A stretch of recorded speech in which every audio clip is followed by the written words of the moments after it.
भोजन आराम कीजिए पिताश्री।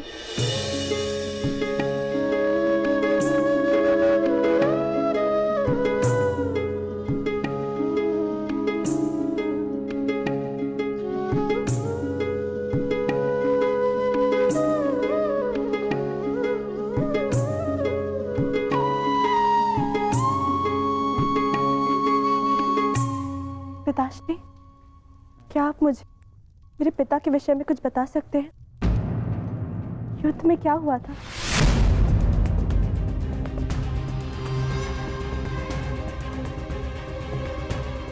निसंदेह तुम्हारे पिता एक वीर और कुशल योद्धा थे पुत्र, और उन्होंने युद्ध में अलौकिक साहस दिखाया। निश्चित रूप से तुम्हारे पिता से बड़ा गदाधारी इस संसार में और कोई नहीं था पुत्री।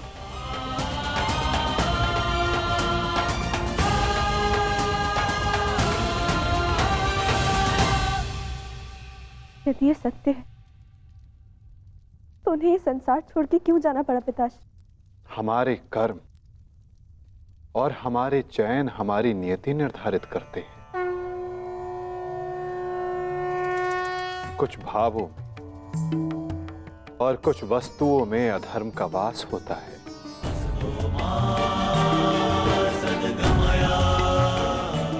जैसे कि जुआ और मदिरा, ये व्यसन पहले लुभाते हैं और बाद में हमारे ही नाश का कारण बन जाते हैं पुत्री।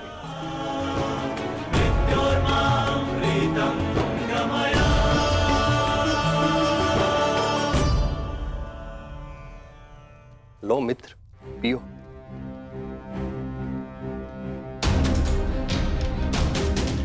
मैं जानता हूं कि तुम बहुत दुखी हो, किंतु चिंता मत करो, तुम्हारे मनोरंजन का प्रबंध कर दिया है मैंने। कैसा मनोरंजन?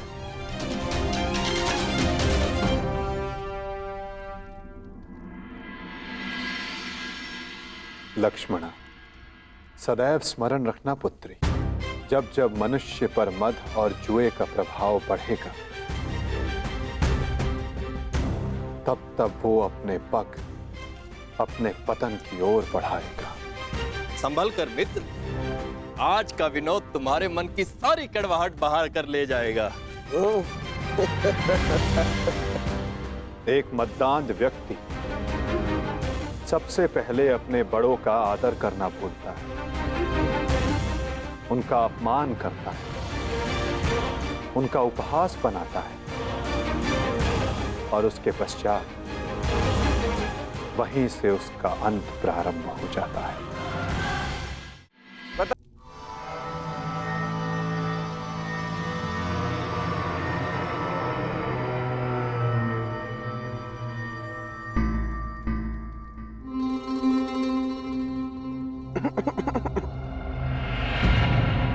तो आप हैं महान ऋषि, सुना है महात्मा कि आप भविष्य बता सकते हैं।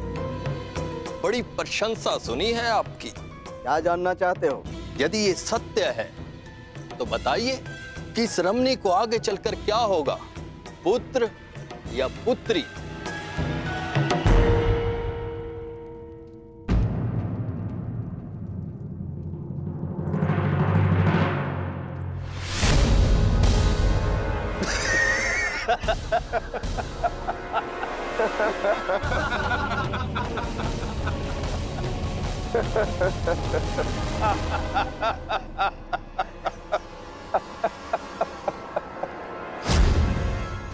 और समय बताना मत भूलिएगा महाराज।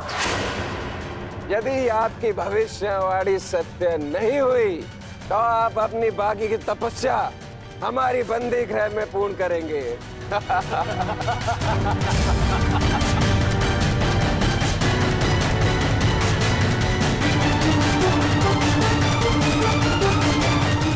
कौन क्यों है महाराज? बताइए, मेरी कोख से क्या जन्म लेगा? मदिरा के मद ने तुम्हारे भीतर के मानव को सुला दिया है मूर्ख। अब तुम केवल उस मूसल की भांति हो जिसमें कोई भावना नहीं होती। वो किसी भी वस्तु पर पड़ता है तो उसे कुचल देता है। ये लीजिए पिताश्री, ये हलवा मैंने विशेष रूप से आपके लिए बनाया है।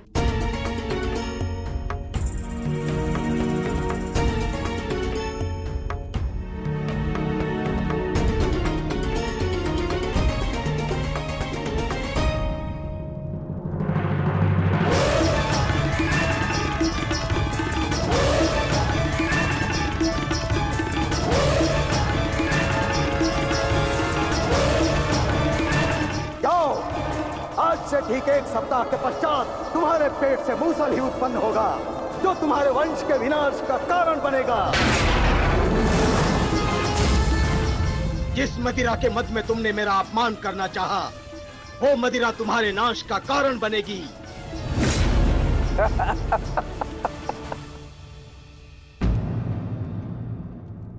क्या हुआ पिताश्री, आप रुक क्यों गए? क्योंकि जिसे रुकना चाहिए था वो नहीं रुका। लगता है तुम्हें हमारे बंदी गृह के दर्शन करने की उत्सुकता कुछ अधिक है, इसलिए तुमने हमारा अपमान करने का दुस्साहस किया।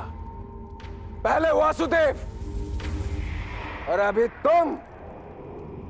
मैं तुम्हें जीवित नहीं छोड़ूंगा।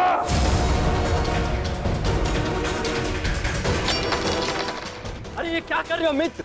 शांत हो जाओ और इनसे क्षमा मांगो ताकि अपना श्राप वापस ले ले। ये क्या कह रहे हो तुम? इस पाखंडी से क्षमा मांगू? ये एक पाखंडी है।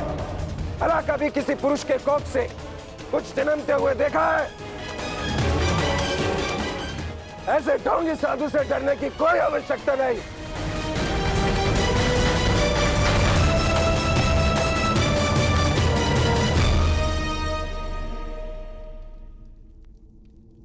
जो अब तक नहीं हुआ साम, वो अब होगा। साधुओं का श्राप व्यर्थ नहीं जाता।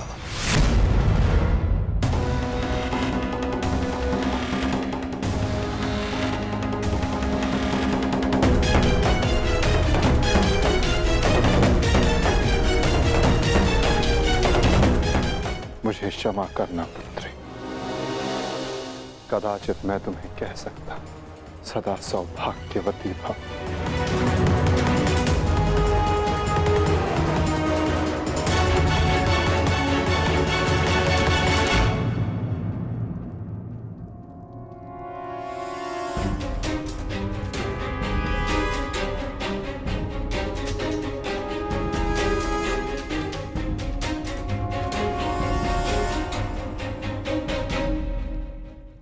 एक साधु का उपहास उड़ाना और उन पर प्रहार करने का प्रयास करना क्षमा के योग्य नहीं है सांब।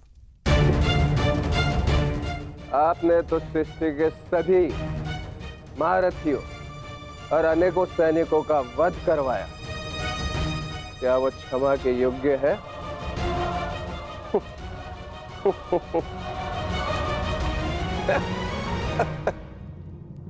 कृतिवर्मा, तुम्हारी उपस्थिति में यह सब हुआ और तुमने साम को रोकने का प्रयास नहीं किया। क्षमा चाहता हूं वासुदेव, हम तो केवल विनोद करना चाहते थे। मुझे अनुमान भी नहीं था कि बात इतनी आगे तक बढ़ जाएगी।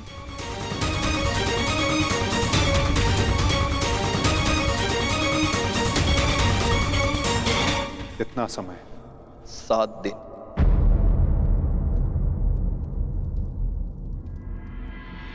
7 दिन बाद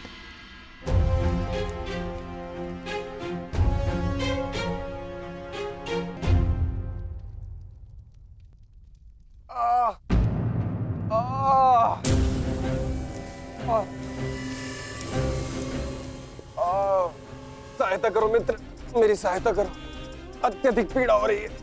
कैसी पीड़ा हो रही है तुम्हें? लगता है उस साधु का श्राप मुझे लग गया है।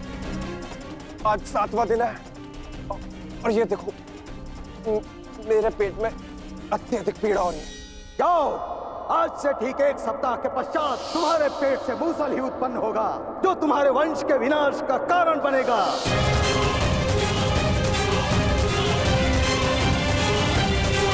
श्राप मुझे लग गया है। आज 7वां दिन है और ये देखो मेरे पेट में अत्यधिक पीड़ा हो रही है। जाओ, आज से ठीक 1 सप्ताह के पश्चात तुम्हारे पेट से मूसल ही उत्पन्न होगा, जो तुम्हारे वंश के विनाश का कारण बनेगा। इस पीड़ा से मुझे मुक्त करो मित्र, मुक्त करो।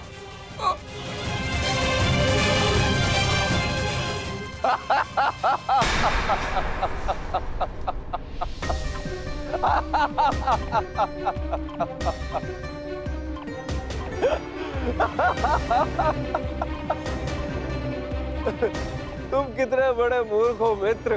कुछ नहीं हुआ मुझे, सही हूं मैं। कहा था ना मैं, वो साधु एकदम पाखंडी है।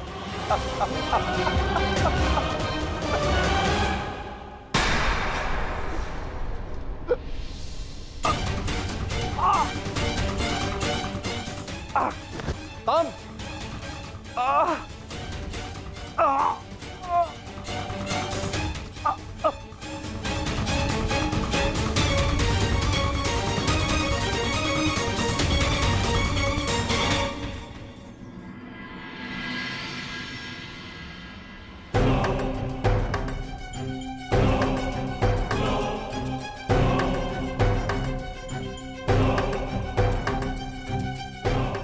बड़ी विचित्र घटना घटी है वासुदेव। कुमार साम के शल्य चिकित्सा के पश्चात उनके पेट से ये मूसल निकला है।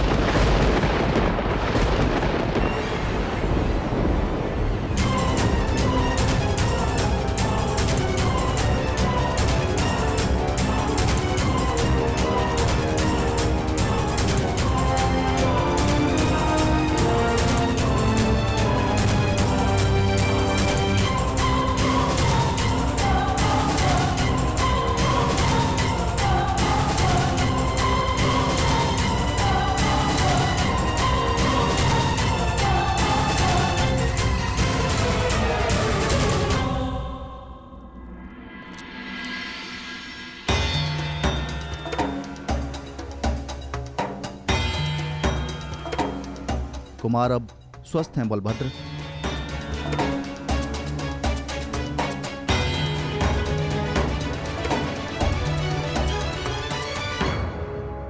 देख लिया, ये उस श्राप का नहीं, ये तुम्हारे अहंकार और तुम्हारे मदिरापान का फल है। ये श्राप तो केवल एक निमित्ता है। तुम्हारे कर्मों के कारण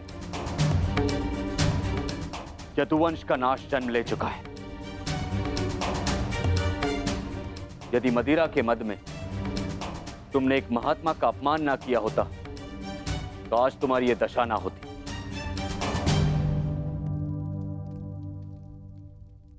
अब कुछ नहीं हो सकता था। मनुष्य को अपने कर्मों का फल मिलता ही है, परंतु एक के कर्मों का फल पूरा वंश भुगते, ये नीति नहीं है। यदि अनाज के पौधों के बीज में घुन लग जाए तो वो सारी फसल नष्ट कर देते हैं दाऊ।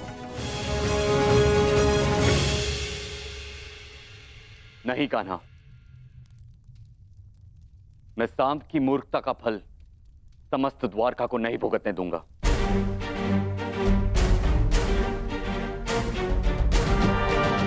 आप इस मूसल का क्या करेंगे दाऊ? श्राप था कि मदिरा पान के कारण द्वारका का नाश होगा। मैं आज ये घोषणा करता हूं कि समस्त द्वारका में किसी भी प्रकार का मद्य का उत्पादन, सेवन या बिक्री वर्जित है।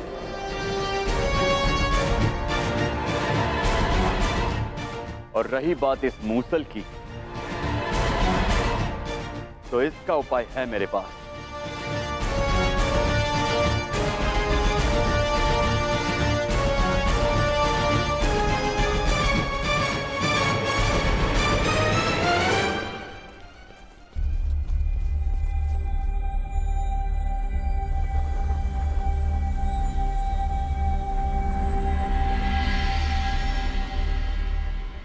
आपके आदेशानुसार मूसल की भस्म बना दी गई है बालभद्र।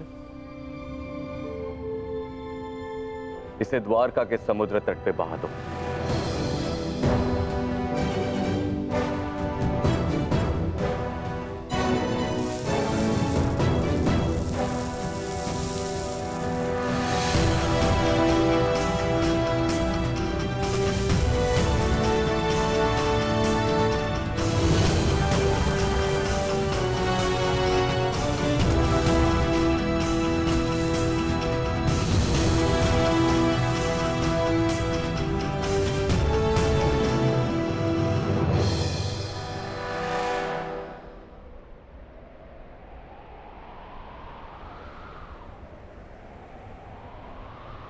दाऊ,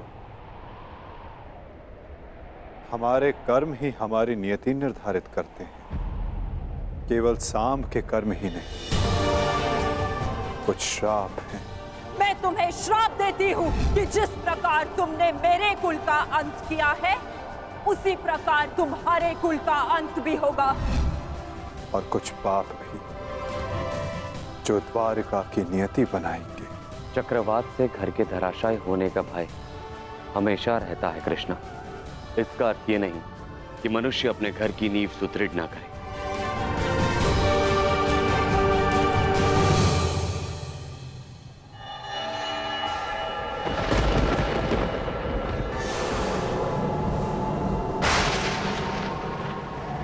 जब नींव गल जाती है दाऊ, तो भवन का धराशायी हो जाना निश्चित होता है। द्वारका का अंत समीप है।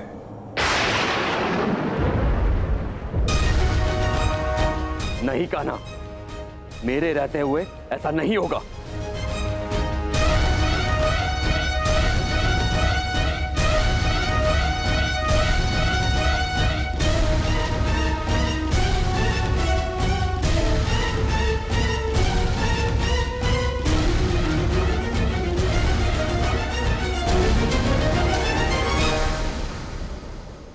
समय किसी की नहीं सुनता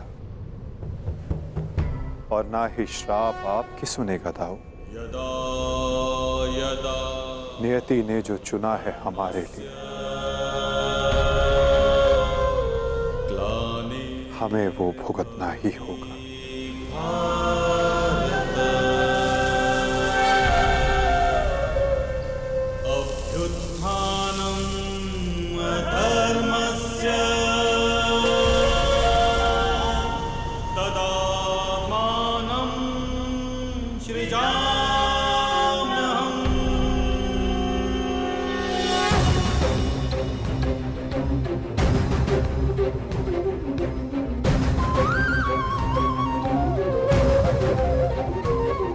हर एक सरकंडे में एक आहुति छिपी है दाऊ। किसी की मृत्यु तो किसी की मुक्ति।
मेरा स्वप्न है कि हस्तिनापुर में एक गुरुकुल हो, जहां पर बालकों की भांति बालिकाएं भी युद्ध शिक्षा में पारंगत हों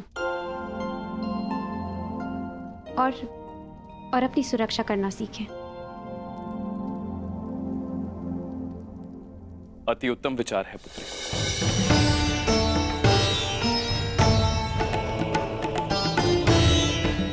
प्रणिपात, प्रणिपात, प्रणिपात।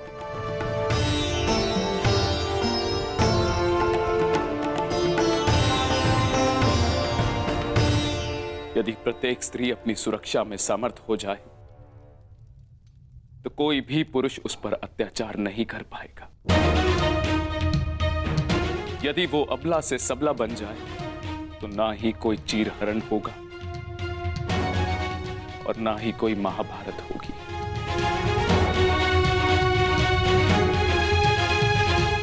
ज्येष्ठ पिताश्री, आपने स्मरण किया? हाँ पुत्र, एक महत्वपूर्ण निर्णय लिया है जो मैं तुम्हें बताना चाहता था।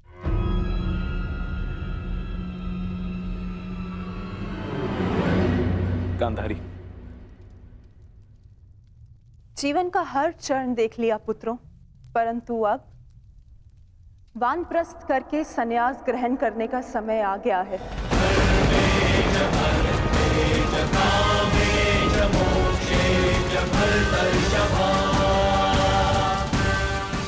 हाँ पुत्र, भेजते जीजी और मुझे विदा लेने की आज्ञा दे।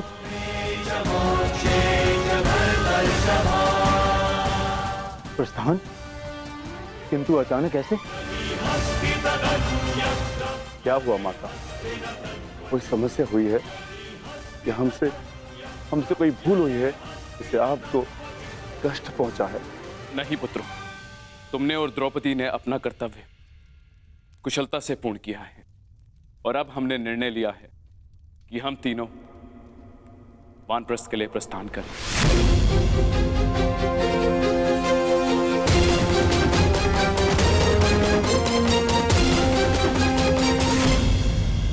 हम तीनों वानप्रस्थ के लिए प्रस्थान करें।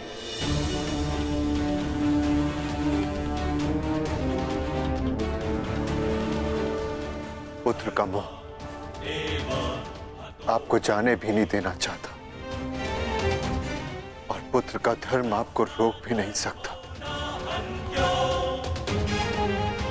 आप सबके तप संचय को रोकना भी पाप होगा।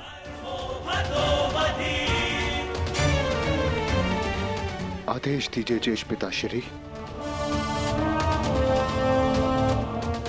व्यवस्था हो जाएगी।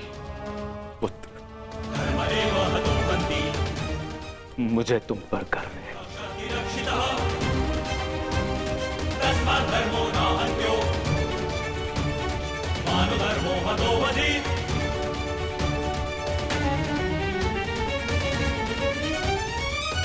परंतु हम आपको ऐसे नहीं जाने दे सकते।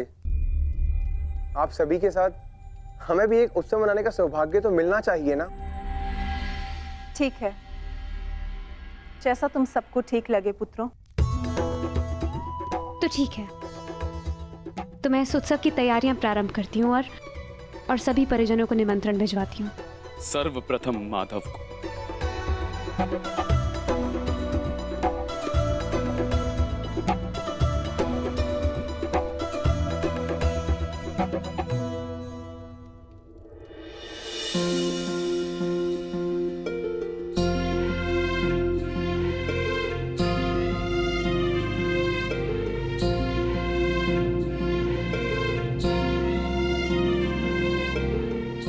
सखी ने निमंत्रण दिया है, स्वीकार करना ही पड़ेगा।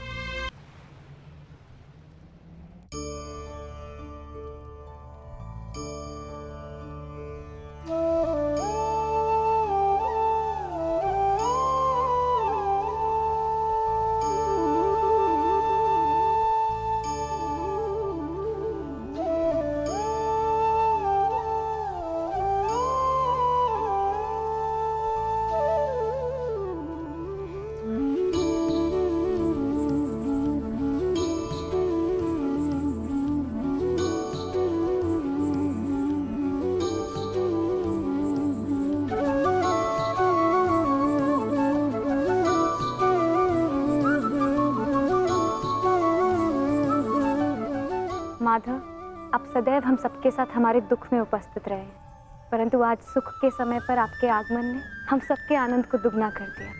मेरी सखी मुझे निमंत्रण दे और मैं न आऊं?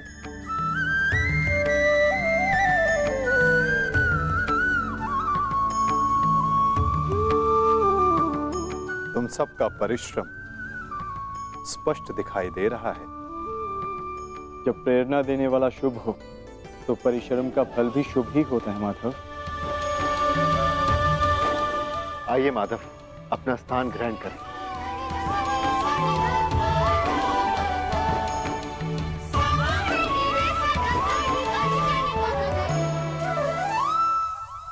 सांब के साथ जो हुआ, हमें उसका समाचार मिला माधव।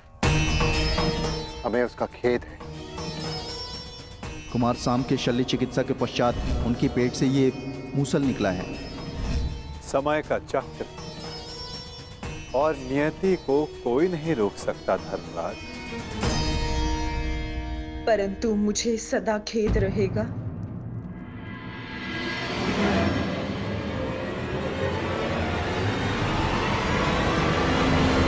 ये नियति मेरे ही श्राप के कारण आई है वासुदेव।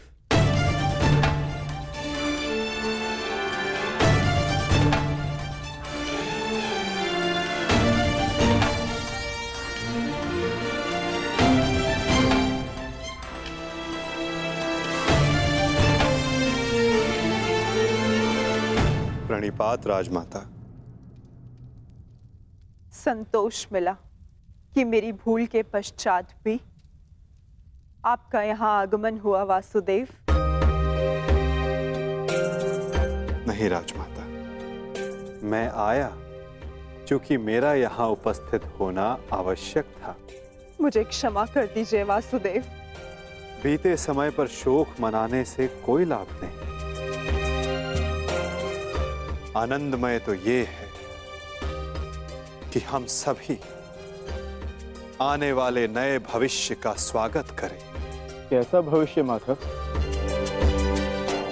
बधाई हो सम्राट, महारानी वृषाली ने पुत्र को जन्म दिया है।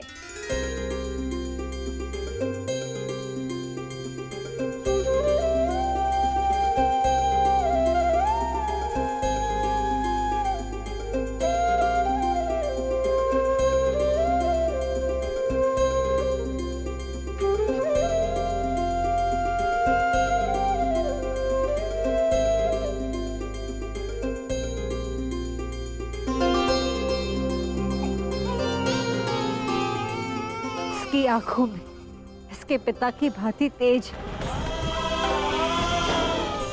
कल्याण हो। बुआ श्री, इस बालक का नामकरण कीजिए।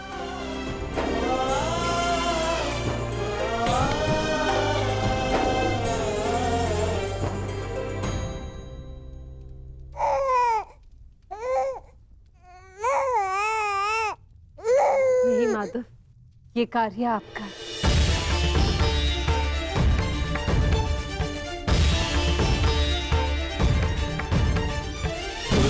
क्षमा क्षमोस्तेयम् शौचमिन्द्रिय निग्रहः क्षमा क्षमोस्तेयम् शौचमिन्द्रिय निग्रहः निर्विद्या सत्यं क्रोधो दशकं धर्मलक्षणम्। मित्रकर्ण के एक वीर पुत्र का नाम वृषसेन था और इस वीर बालक का नाम है राधे कर्ण पुत्र वृषकेतु। वृषकेतु वृषकेतु वृषकेतु।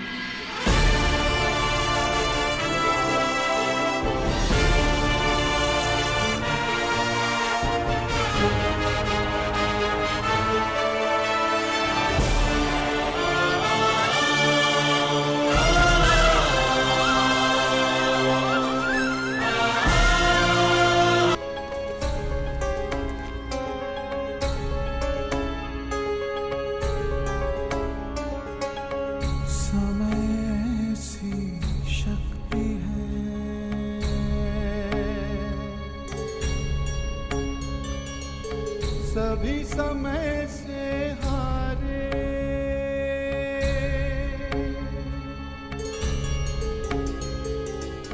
समय सी शक्ति है, सभी समय से हारे राजा हो या रंग सभी बनते रहे बेचारे।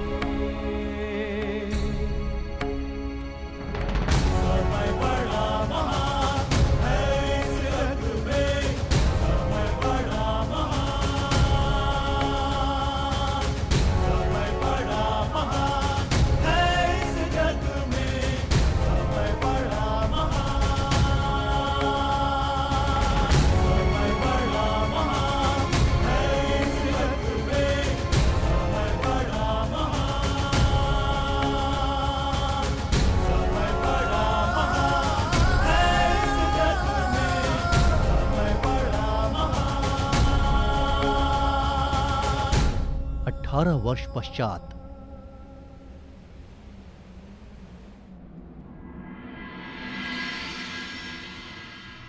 तो गुरुकुल की अगली पीढ़ी अपना प्रशिक्षण पूर्ण कर चुकी है धर्मराज। जी माधव, परीक्षित और वृषकेतु दोनों ने दीक्षा प्राप्त कर ली। अब सत्ता को अगली पीढ़ी में हस्तांतरित करने का समय आ गया। परंतु माधव महाराज,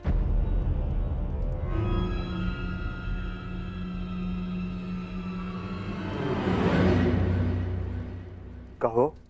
एक दुखद समाचार है महाराज।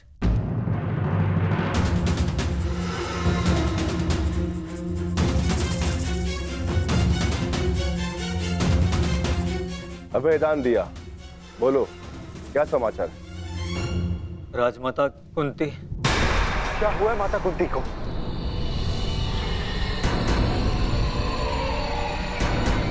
वो कुशल तो है ना?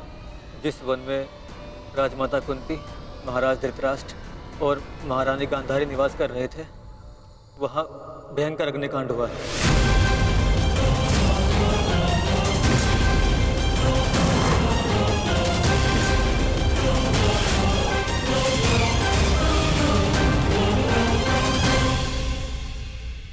और वो तीनों जलकर भस्म।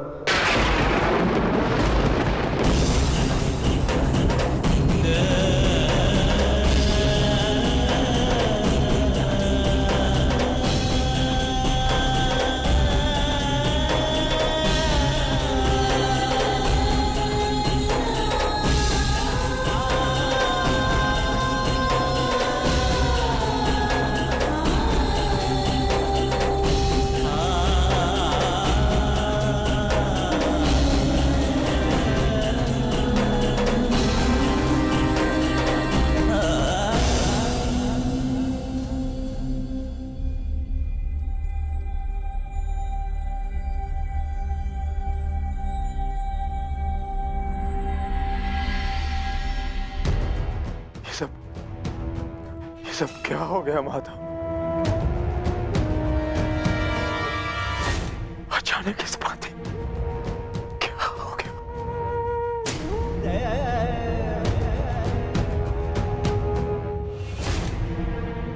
जो संसार में आया है उसे जाना ही है।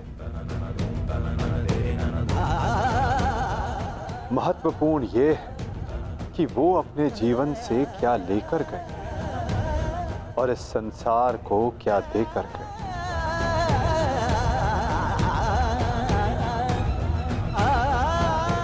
एक वृक्ष की जब पत्तियां झड़ती हैं तो वो वृक्ष पत्तियों के झड़ने का शोक नहीं मनाता, अपितु नई पत्तियों का स्वागत करता है, नवजीवन को आगे बढ़ाता है।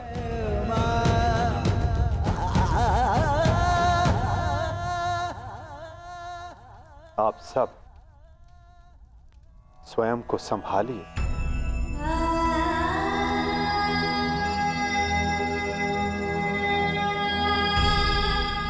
पार्थ,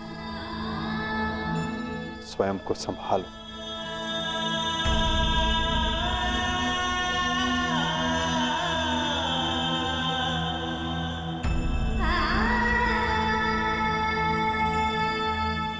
धर्मराज, आपने अपना हर कर्तव्य, हर उत्तरदायित्व कुशलतापूर्वक पूर्ण किया है और परिवर्तन का जो वचन आपने दिया था उसे भी पूर्ण किया। और अब ये समय दुख मनाने का नहीं, अपितु अपना उत्तरदायित्व पूर्ण करने का है धर्मराज।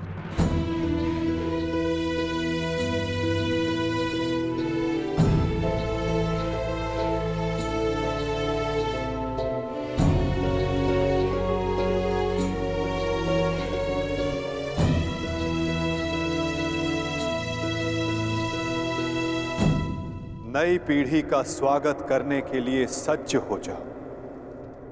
समय आ गया है कि हस्तिनापुर के नए युवराज को प्रजा के समक्ष प्रस्तुत किया जाए।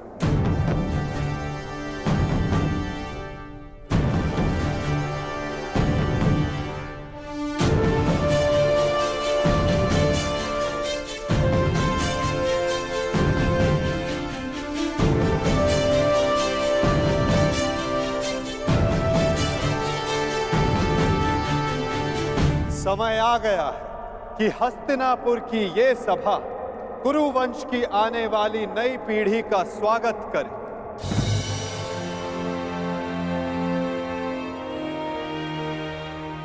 हस्तिनापुर के 2 महारथी, 2 युवराज,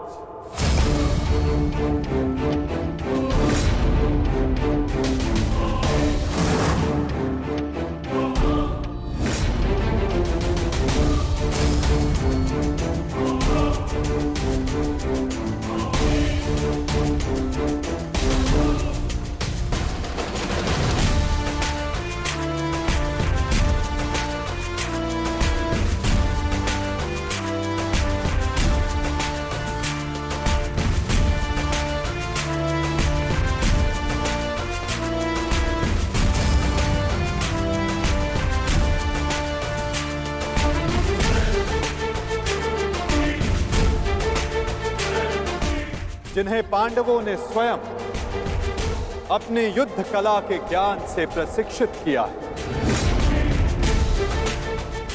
जिन्हें महाधनुधर अर्जुन ने धनुर्विद्या सिखाई,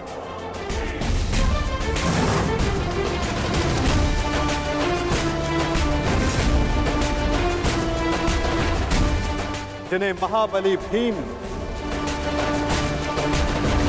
शक्ति और गदा युद्ध में पारंगत किया,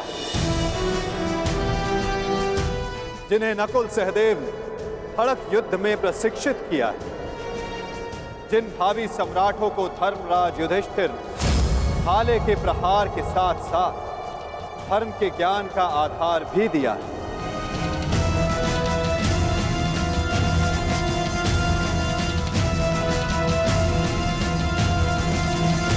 अब भारत के नए शासक तैयार हो चुके हैं।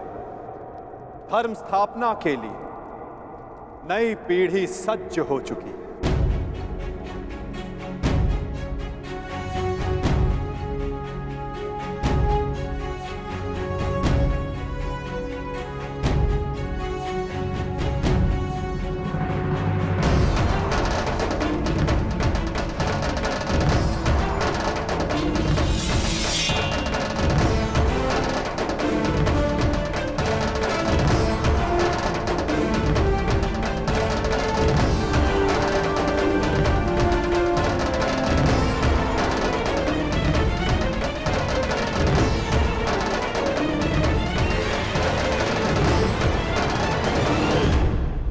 तो स्वागत कीजिए अभिमन्यु पुत्र अर्जुन पौत्र युवराज परीक्षित का।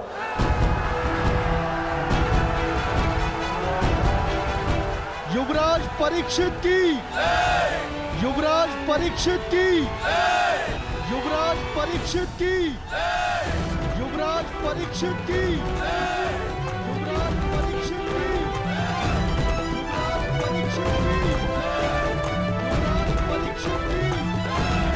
युवराज परीक्षित की।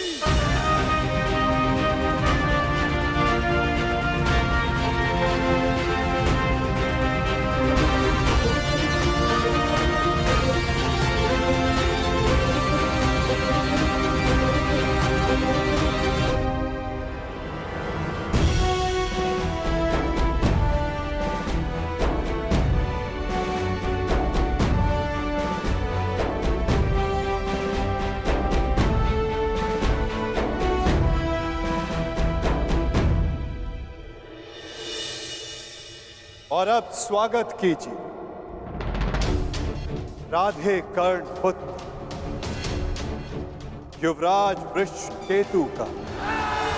युवराज वृषकेतु की, युवराज वृषकेतु की, युवराज वृषकेतु की, युवराज वृषकेतु की, युवराज वृषकेतु की,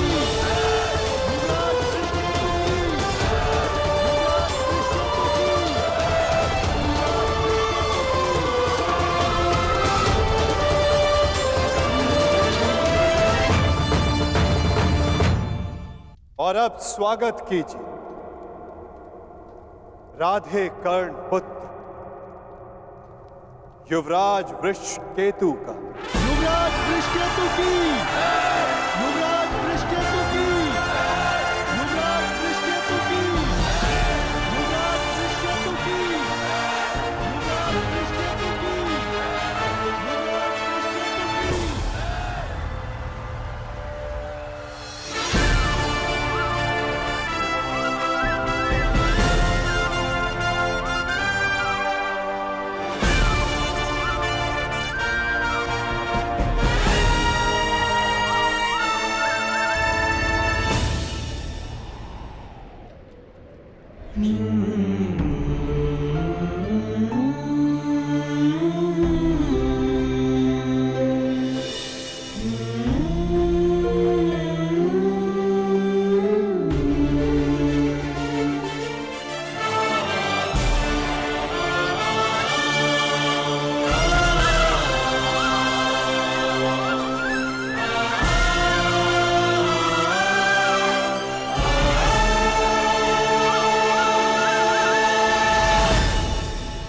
इन्होंने अपना कर्तव्य पूर्ण किया धर्मराज, अब आप अपना कर्तव्य पूर्ण करें।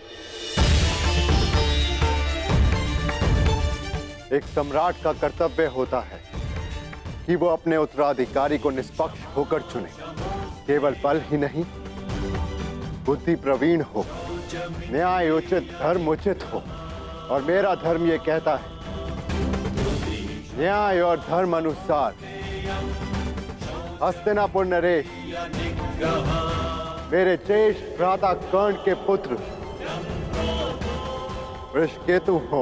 युवराज वृषकेतु की, युवराज वृषकेतु की, युवराज वृषकेतु की।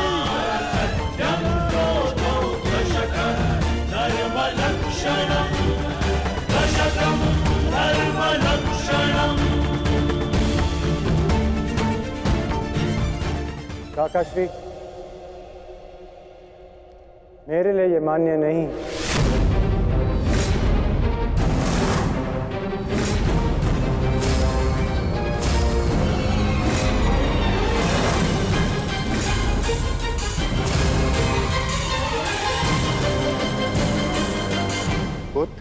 सम्राट, आपका न्याय उचित है, परंतु परीक्षित मुझसे ज्येष्ठ हैं, इसलिए न्याय अनुसार और धर्म अनुसार हस्तिनापुर के सम्राट केवल और केवल परीक्षित ही होने चाहिए।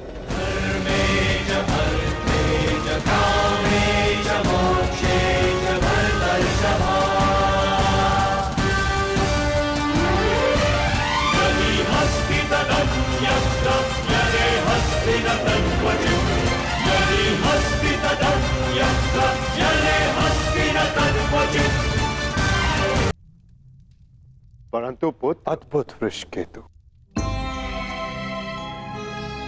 ये त्याग केवल कर्ण पुत्र ही कर सकता है।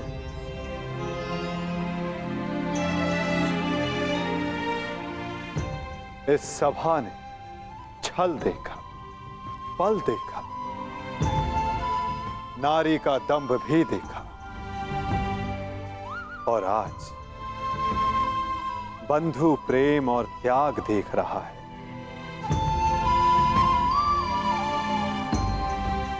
सच में परिवर्तन का जो स्वप्न अंगराज कर्ण ने वर्षों पूर्व देखा था,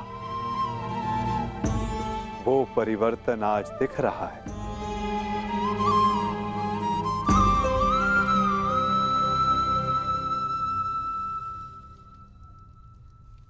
धर्मराज युधिष्ठिर को न्याय उचित घोषणा ही करनी चाहिए।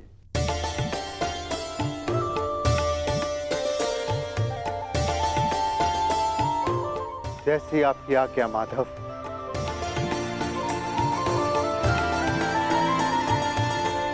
युवराज परीक्षित को हस्तिनापुर का सम्राट घोषित किया जाता है। युवराज परीक्षित की, युवराज परीक्षित की, युवराज परीक्षित की, युवराज परीक्षित की, युवराज परीक्षित की। परंतु ये अपूर्ण न्याय होगा। न्याय उचित यही होगा कि अंग पर ज्येष्ठ कर्ण के पश्चात अधिकार वृषकेतु का है और मैं वृषकेतु को अंग का नया राजा घोषित करता हूं। महाराज वृषकेतु की, महाराज वृषकेतु की, महाराज वृषकेतु की। और अंग के साथ साथ इंद्रप्रस्थ भी वृषकेतु के नियंत्रण में होगा। अंगराज वृषकेतु की, अंगराज वृषकेतु की, अंगराज वृषकेतु की।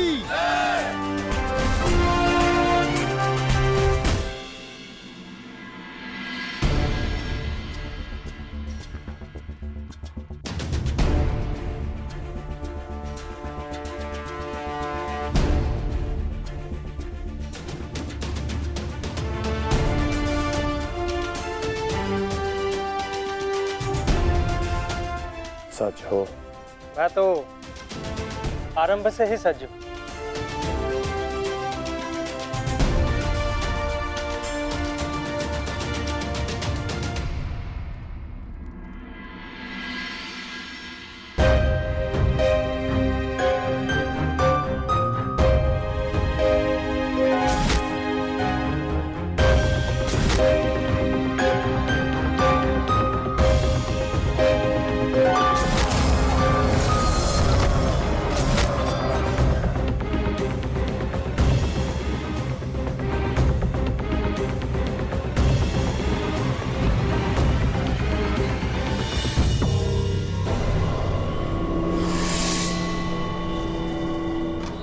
माधव, मुझे जाना होगा पार्थ।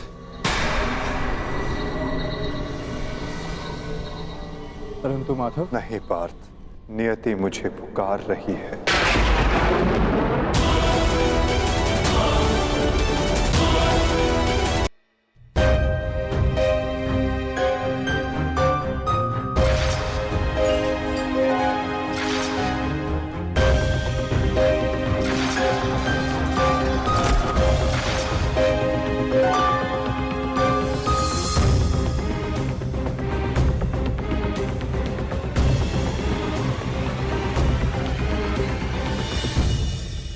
माधव, मुझे जाना होगा पार्थ।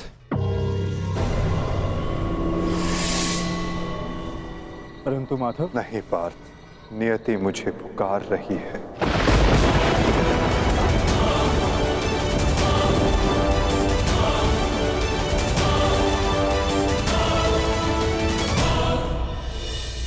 माधव,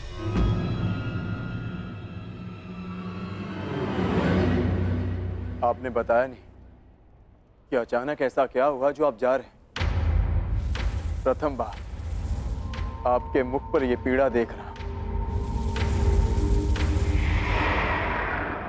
यही तो जीवन है पार्थ।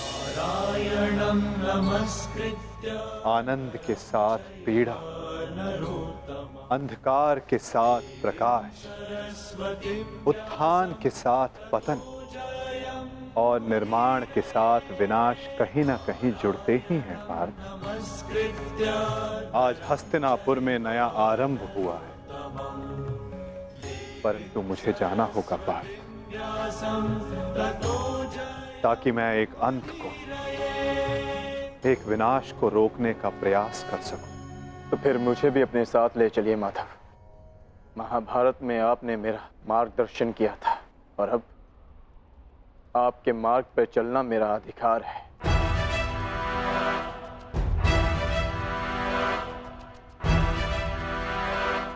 अवश्य पार्थ, ये तुम्हारा अधिकार है, किंतु ये यात्रा केवल मेरी है पार्थ। ये कर्तव्य केवल मेरा है और मुझे इस यात्रा को अकेले ही पूर्ण करना होगा।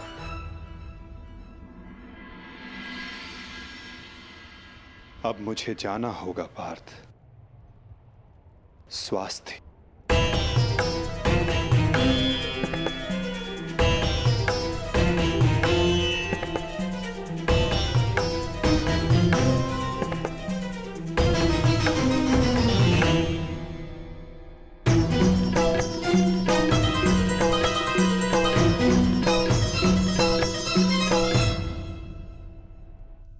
ये क्या कह रहे हो अर्जुन?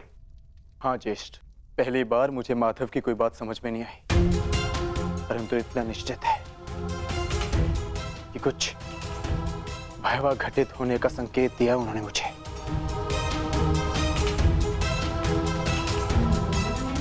मैं आपकी आज्ञा लेने आया हूं ज्येष्ठ। मुझे द्वारका जाना होगा।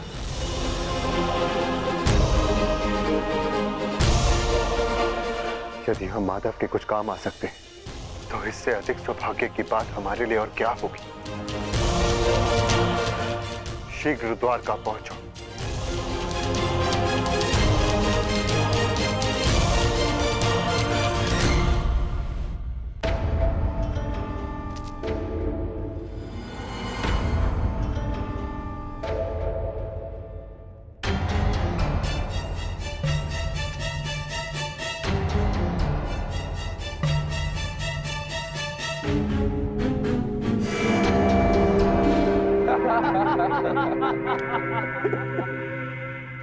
जन्मदिन की बधाई हो मित्र। कृतवर्मा, स्वागत है तुम्हारा। तुम्हारी ही प्रतीक्षा हो रही थी। वाह, क्या अद्भुत प्रबंध है। इतना सुंदर भोज मैंने कभी नहीं देखा। वाह। काहे का भोज मित्र?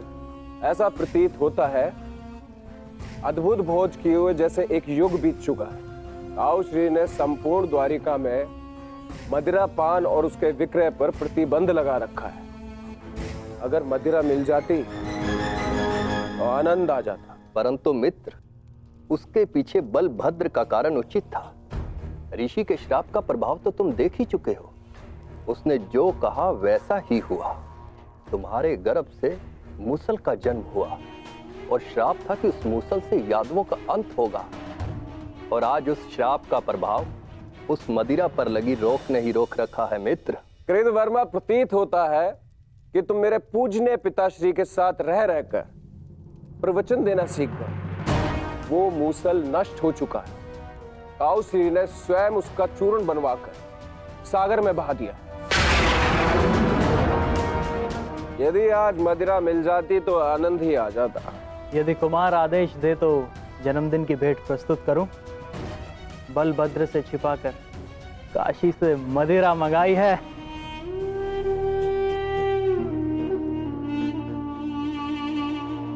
देखा कृतवर्मा, इसको कहते हैं जन्मदिन का उपहार। ये है मेरा सच्चा मित्र। आज मनेगा आनंद उत्सव।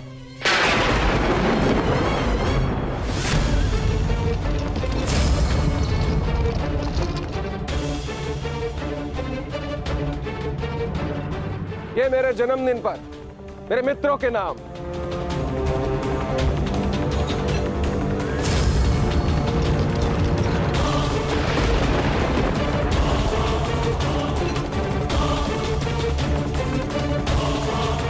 रुक जाइए आर्य।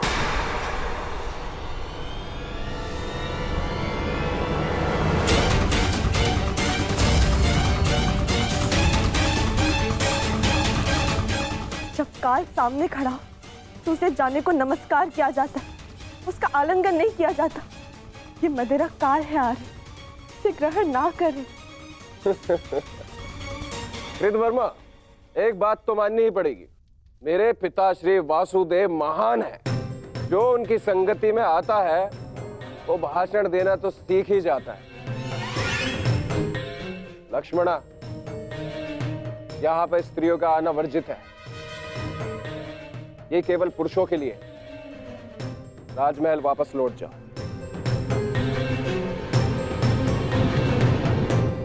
इन पुरुषों में मेरे अर्धांग भी है आर्य, जो स्वयं ही काल के गाल में जाने के लिए प्रस्तुत हो रहे, परंतु मैं ऐसा नहीं होने दे सकती।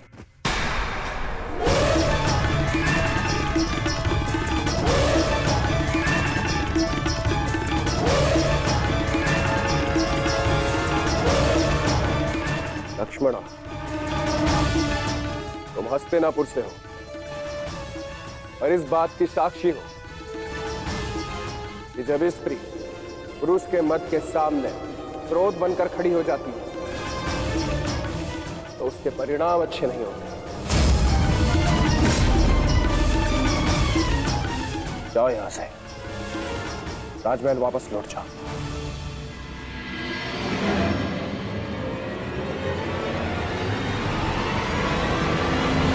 मैंने कहा राजमहल वापस जाओ।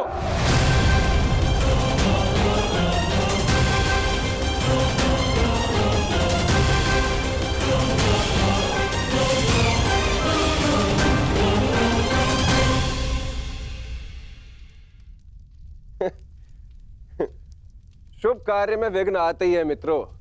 इससे पूर्व कोई दूसरा विघ्न आए, इस दुर्लभ मदिरा को ग्रहण करो।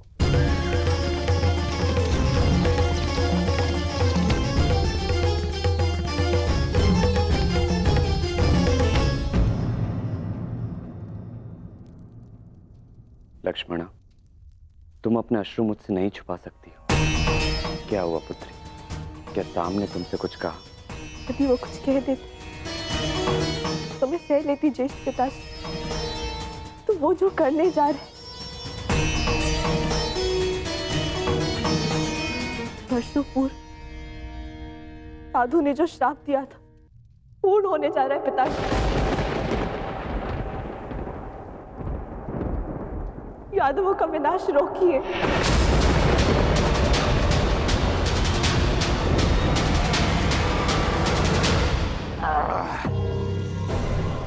अद्भुत! आज मदिरा मिली पीने को, वो भी मन भर के। वाह!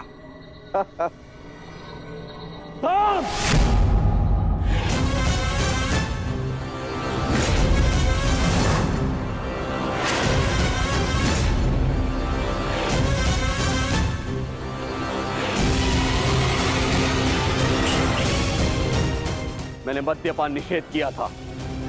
द्वारका के अंदर मदिरा लाने का साहस कैसे किया तुमने साम? तुम युवराज हो, द्वारका के अगले राजा। तुम्हें ये सब शोभा नहीं देता है। और तुम सब साम के मित्र हो ना, तुम्हारा कर्तव्य है यदि युवराज के पद अनुचित मार्ग पर जाए तो उन्हें अनुचित मार्ग पर जाने से रोके, उचित मार्ग दिखाए। और तुम लोग स्वयं उसे अनुचित मार्ग पर जाने दे रहे हो। कैसे? ताऊश्री, जो कहना है मुझसे कहिए। इनसे क्या बात कर रहे हैं जो आपकी आंखों में आंखें नहीं मिला सकते? इनसे प्रश्न करके क्या लाभ? लज्जा नहीं आती तुम्हें साम? बड़ों की आज्ञा तुमने सदा ही टाली है, अब राज आज्ञा का भी उल्लंघन करने लगे। क्या ताऊश्री, हर बात पे रोक टोक। क्या किया आपने अपने समस्त जीवन में? हाँ? दूध पिया और माखन खाया। ताऊश्री, अरे ताऊश्री, मदिरा तो चक्कर देखिए। जीवन का वास्तविक आनंद तो इसमें है। आप मदिरा पिएंगे तो आपको भान हो जाएगा कि अपने अनुज के दाव बनने के अतिरिक्त भी इस जीवन में और बहुत कुछ है। बड़े होकर जन्म लिया आपने, मदिरा पीजिए। अपने बड़े होने के पद का और उसकी शक्ति का भी भान हो जाएगा आपको। लीजिए। साम!